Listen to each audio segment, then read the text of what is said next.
বলছি চাষাবাদের জন্য জমি আছে আপনার? না যারই হোক, আছে তো দুনিয়াতে? হ্যাঁ প্রভু, অবশ্যই আছে, নাহলে আমরা কিভাবে খাবার খেতে পারবো? ওকে, খুব ভালো জ্ঞান আছে, বুদ্ধি নেই। যা যদি চাষাবাদের জন্য জমি থাকে, সেই জমিতে যদি যেভাবে চাষ করব, সেখানে যদি তামাক গাছ লাগাই, গাঁজার গাছ লাগাই, তাহলে গাঁজাই হবে। আর সেই গাঁজা সেবন বিক্রি করতে হলে আমাকে কম বেশি সেটা সেবনও করতে হবে। যদি আমি গাঁজা চাষ করে রোপণ করতে চাই, তাহলে কি করতে হবে? অবশ্যই সেটার দ্বারা আমারও ধরতে হবে, ছুঁইতে হবে, এবং কি এক সময় দেখি তো একটু চেক করে কীরকম চাষ করলাম, চেষ্টা করলাম না, তখন কি করে গাঁজা খেয়েও দেখতে হবে, তাহলে সেটার দ্বারা প্রভাবিত হতে হবে। তো এই জড় জগতে আমরা 3টা গুণের দ্বারা আবদ্ধ আছি। এখন আমাদের কিভাবে চলতে হবে? শুদ্ধ সত্য গুণে। প্রতিবর্তন শুদ্ধ সত্য গুণে চলতে পারছি না, সত্য গুণে। এটা যতই বর্ধিত করব, ততই কি হবে? শুদ্ধ সত্যের স্তরের দিকে যাব, আর তখনই ভালো চরিত্রের ভক্ত হতে পারবো। আর এর জন্য আপনাকে আমাকে কি করতে হবে? সেটার পন্থা জানতে হবে যে আমাকে কিভাবে চলতে হবে। তাহলে গাঁজার চাষ করব না, তাহলে কি শাকসবজির চাষ করব, তাহলে কি হবে? সেগুলো ভালো গুণ আছে। আর শাকসবজির চাষ করলে কি করতে মনে চাইবে? মনে চাইবে এটা ভালো মতো রান্না করার, ভালো ভালো আইটেম রান্না করার চেষ্টা করি। আর গাঁজার চাষ করলে বিক্রিও করব, গাঁজা খাবো, দূষিত হয়ে গেলাম। এখন যদি সবজি চাষ করি, সেটাতে দূষিত হওয়ার কোনো চান্স নেই। হয়তো যদি আমি কম না দিই, মানুষের সাথে মিথ্যা কথা না বলি, তাতে একটু দোষ হওয়ার চিন্তা ভাবনা আছে। এখন আপনাকে আমাকে কিভাবে চলতে হবে সেটার পরামর্শ নিতে হবে। যে আমি বর্তমানে যেভাবে চলছি, সেই চলাফেরা আর সেই চরিত্র দিয়ে কি আমি শুদ্ধ ভক্ত হতে পারবো? আমি তো দুশ্চরিত্রা, আমি চরিত্রহীনা, হ্যাঁ, আমি এই নিকৃষ্ট। হ্যাঁ, এখন আমার এই স্বভাব পরিবর্তন করতে হলে কি করা দরকার? এর জন্য আমাদের কি করতে হবে? জিজ্ঞাসা করতে হবে। আমি কিভাবে চলছি, আমি সব শূন্য বায়োডাটাটা আপনাকে দিলাম। হ্যাঁ, আমি সারা দিনে কি করি সেটা আপনাকে বললাম। আর আমার চাল চলন, হ্যাঁ, আমার ক্যারেক্টার সম্বন্ধে কিছু বললাম। তখন আপনাকে কি করবে? একজন শুদ্ধ ভক্ত তখন আপনাকে চরিত্রবান বানাবে। যেমন হচ্ছে ডাক্তার রোগী দেখে কি? রোগীর সিমটম দেখে, তখন ওষুধ দেওয়া হয়। তো এইখানেও আমাকে আপনাকে বলতে হবে আমি এই ক্যারেক্টারের, আমি এরকম চলি, আমি আগে এরকম কি করতাম, হ্যাঁ, খারাপ সঙ্গ করতাম, আর আমার এইরকম মানে কিছু চাকচিক্য শখ আহ্লাদ আছে। তো এগুলো কি ভক্তি জীবনের অনুকূলে না প্রতিকূলে? যেমন আমাদের এখানে অনেকেই এসে কি করেছে, এই ক্লাসে যুক্ত হয়ে আগে অনেকেই যেরকম দেখতাম, জানি না, গোপন ডাকলেও বোঝা যাবে যে আমার ক্যারেক্টারটা আগে কীরকম ছিল। এখন এদের সাথে যুক্ত হয়েছি, এখন আমি কিছু গোপনীয়তা অর্জন করতে হবে। কারণ গোপনীয়তা অর্জন না করলে কি করবে? সব জেনে যাবে। তখন অনেকে জোর করে গোপনীয়তা আশ্রয় নেয়, কিন্তু না, গোপনীয়তার আশ্রয় নিলে কাম হবে না। এখানে একদম কি করতে হবে? হ্যাঁ, ডাইরেক্ট কি করতে হবে? এখানে অ্যাপ্লাই করতে হবে। অনেকে বলে আগে এটা করছি এটা করছি, এখন চুপ করে রয়েছি। কারণ হচ্ছে কি, আপনার আমার ক্যারেক্টার ভিতরে আছে, ভিতরে আমাদের দেহের অভ্যন্তরে আমাদের স্বভাব চরিত্রের গুলা আছে, কিন্তু বাহ্যিকভাবে প্রকাশ পায় কখন? তার ফ্যাশনে, তার চাকচিক্যে, তার চল চলনে, তখন সেগুলা ভেসে ওঠে। আর ভেসে উঠলে বোঝা যায় তার অভ্যন্তরে কিরকম, হ্যাঁ, সে কতটুকু আসক্তি এই জড় জগতের প্রতি। যেমন আমাদের বিভা মাতাজি বলে যে আমি অনেকের ফেসবুক ফলো করি, তা অনেক সময়, যেমন কতদিন আগে আমাদের মোটামুটি আমাদের ফেসবুকের সাথে অনেকের সাথে আমাদের অনেকে ফেসবুকের সাথে জড়িত আছে। আগে যে এরকম চাকচিক্য ছিল, সবাই এখন সাদামাটা হয়েছে। তো অনেকেই চিন্তা করে, যেমন বিভা মাতাজি সেদিন তার মন্তব্য ব্যক্ত করলো যে অন্যেরা কিরকম ছবি ছাড়ে, আমি যে এখন একটা ছবি ছাড়বো, মানে এই শাস্ত্র অধ্যয়ন করার পরে তার উপলব্ধি যে আমি যে আমার নিজের একটা ছবি ছাড়বো, তা আমার রুচিতে বাঁধে যে আমি কেন ছাড়বো, কিসের জন্য ছাড়বো। হ্যাঁ, আর অন্য মানুষের এই আইডিগুলা কত সুন্দর স্বাচ্ছন্দ্য, মানে কোনো ছবি ছাড়ছে না, হয়তো ধর্মজ্ঞান অন্য অন্য বিষয় ছাড়ছে, কিন্তু আমি ফ্যাশন করে এটা ওটা ছাড়ছি। এখন আমার ছাড়তে কি হয়? লজ্জা বোধ হয়, এই ঘৃণা বোধ হয়। এটা কোথা থেকে উঠলো?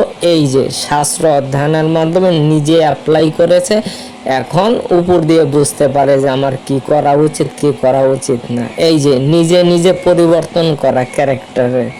কিন্তু কেউ যদি নিজে না পরিবর্তন করতে পারে তখন তার কি তো হয়, তার সব কিছু বলতে হয় কারো না কারো কাছে যে আমি এরকমের চরিত্রে। তখন সেই ডাক্তার কি করে, ভালো মতো ট্রিটমেন্ট করে। এর জন্য কি করতে হবে, আমাদের কারো না কারো কাছে আমার মনের কথাগুলো খুলে বলতে হবে। বলার পরে তখন সে দেখবে যে কিরকম আসক্তি। তখন বলতে পারে মাতাজি আপনি এখন থেকে এইভাবে পোস্ট করবেন, এভাবে ছাড়বেন, এভাবে করবেন, আর এভাবে না করলেই না। কার জন্য করব? এই যে আমার বাহ্যিকভাবে যেগুলা ভেসে উঠছে এগুলো আমি প্রকাশ করছি, এখন নিজে নিজে বিচার করে দেখুন তো আমি কার জন্য করছি। এটা কি 10 জনের উপকারে আসতেছে? শুদ্ধ ভক্ত হতে হলে চিন্তা করতে হবে আমার কারণে যেন কেউ উদ্বেগ না পায়। যেমন গতকালকে আমরা পড়েছি, তা আপনার কারণে কেউ যদি মনে কষ্ট পায় সেটা হচ্ছে স্কুলের ব্যাপারে অন্যরকম, সেটা কোনো সমস্যা নেই, এখানে মারধর পিটানি হবেই, শাসন করা হবে, এটা কোনো উদ্বেগ না। এখন আপনার কারণে যদি কেউ বিভ্রান্তি হয়, যেমন রুমি মাতাজি কতক্ষণ আগে একটা কি বললো, সকাম কর্ম ভক্তের কথা, হ্যাঁ না, ওইখানে ওই রকম ভক্তের কথা হবে না, মানে ভুল বলে ফেলছিল। এই ভুল বলার কারণে কি হচ্ছিল, অন্য মানুষ প্রভাবিত হতে পারে। তো এখানে দেখতে হবে যে আমার কারণে কে ভক্ত, আমাকে দেখলে কারো কি হরে কৃষ্ণ হয়, তার ভিতরে নাকি অন্য কোনো দৃষ্টিভঙ্গি আছে। এই যে শুদ্ধ ভক্তের লক্ষণই হচ্ছে এটা, যে আমাকে দেখে আমার কথা শুনে যেন তার কি কৃষ্ণ কথা জাগরণ হয়, ওই কৃষ্ণ কথার বদলে যেন কি না হয়, অন্য কোনো আসক্তি না জাগে, খারাপ কোনো চিন্তা না আসে। এর জন্য দেখতে হবে শুদ্ধ ভক্তের যে আমার কিভাবে চলা উচিত, আমার কিভাবে চললে আরেকটা ভক্ত আমার দেখা দেখি কি করবে, সে আরো উন্নত হবে।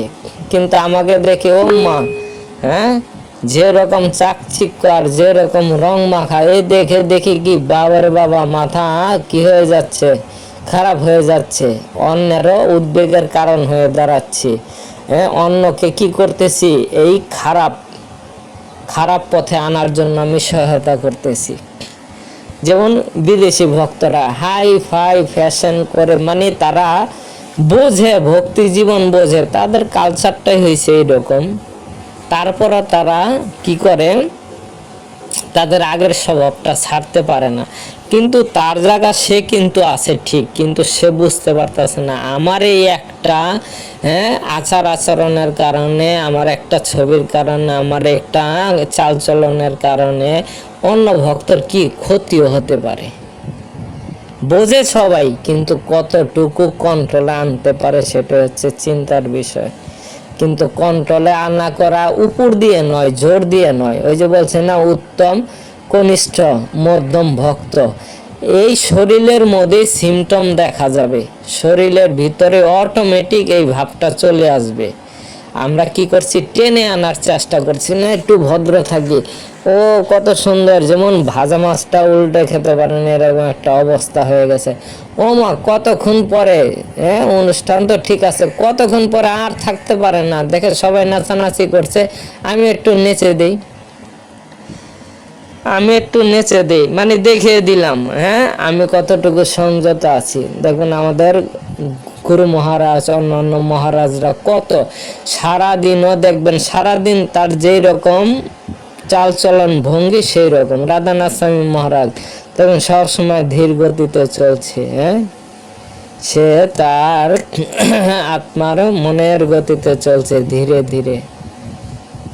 এরকম না, কতক্ষণ পরে আরেকটা রূপ প্রকাশ পেল, কন্টিনিউ একটা ভাবে আছে সে।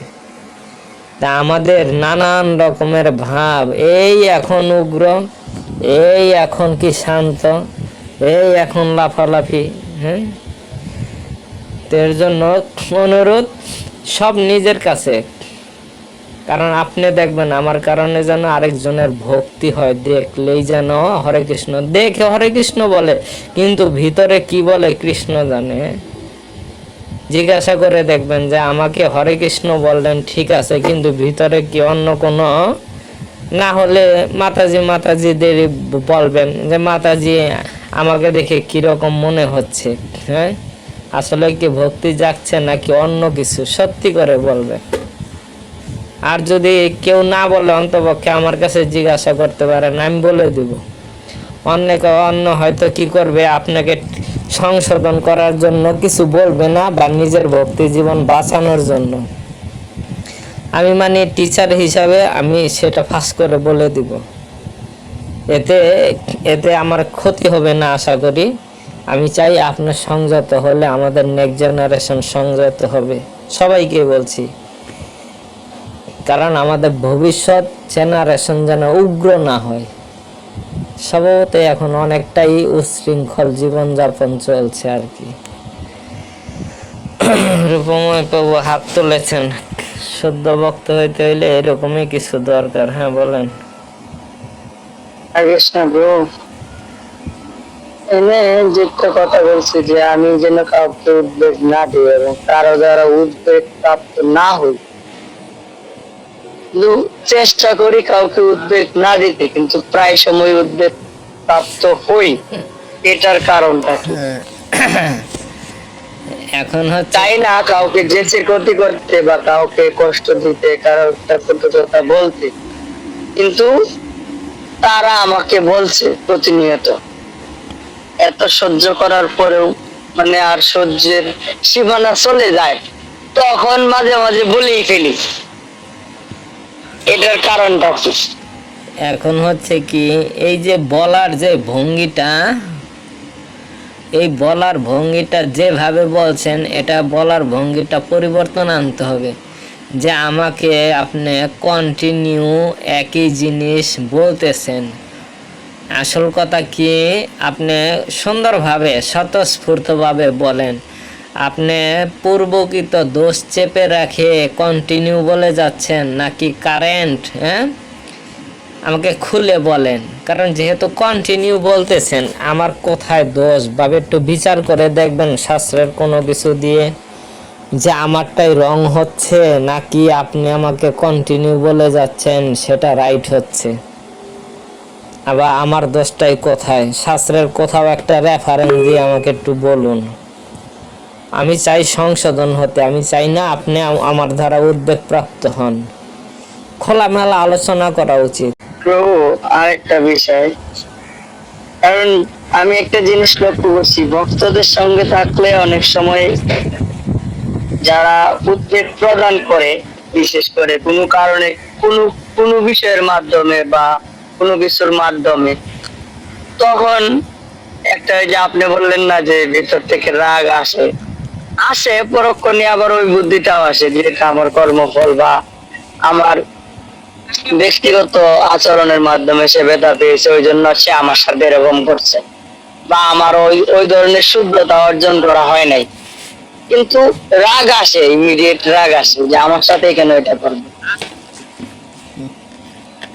এটা হচ্ছে আমার ব্যক্তিগত অভিমত, আমার ব্যক্তিগত উপলব্ধি। আর কর্মস্থলে তো প্রতিনিয়তই হচ্ছে আমার সাথে মিথ্যা অপবাদ, যেটা আমি করি নাই ওইগুলো নিয়ে সবসময় বলা বলি চলতেছে। তো আমি একটা জিনিস অনুধাবন করলাম, ভগবান যা করবে তাই, মানে সবকিছু ভগবানের উপর ছেড়ে দিয়ে এখন কারোর সাথে তেমন কথাই বলি না, যেটা না বললেই না ওটা বলি, আর একান্ত ভাবে একা থাকতে চেষ্টা করি। জানি না আমার সিদ্ধান্তটা ভুল কিনা। কম বৈষ্ণব সঙ্গ করতে হবে, অত বৈষ্ণব সঙ্গ করার দরকার নেই। যত কম কথা বলা যায়, প্রয়োজনের কথা বলুন, অপ্রয়োজনের দরকার নেই। ঠিক আছে, ঠিক আছে প্রভু, হরে কৃষ্ণ, ধন্যবাদ। দুর্গা মাতাজি হাত তুলেছেন, আর যত সহ্য করা যায় হেসে হেসে উড়িয়ে দিবেন। প্রভু, বলেন। হ্যাঁ ওই প্রভু যে প্রশ্নটা করলো, বিষয়টা কি পয়েন্টে এরকম যে আমরা কাউকে উদ্বেগ দিব না এবং অপরের দ্বারা উদ্বেগ প্রাপ্ত হব না, তো বিষয়টা এরকম নয় যে অন্যেরা উদ্বেগ দেবে না। ভগবান, আমরা একটু আগে শ্লোকটা মানে এই লেখাগুলো পড়লাম যে অন্যেরা উদ্বেগ দিবে কিন্তু আমি প্রাপ্ত হব না। বিষয়টা ভগবান যেমন বলছেন, আমার প্রিয় হতে গেলে সে উদ্বেগ প্রাপ্ত হবে না, সে স্থির বুদ্ধি থাকবে, সমবুদ্ধি রাখবে সব বিষয়ে। সে কেউ কটু কথা বললেও কেউ ভালো কথা বললেও, কিন্তু কি আমরা করতে পারি না এবং উদ্বেগটা নিয়ে নিই যে কেন বললো। কিন্তু ভগবান তো একটু আগে আমরা পড়ে আসলাম সদাচারে যে সেই টাইমটায় আমাদের ধৈর্য দিয়ে থাকতে হবে, যে বলছে বলুক। বিষয়টা এরকম প্রভু।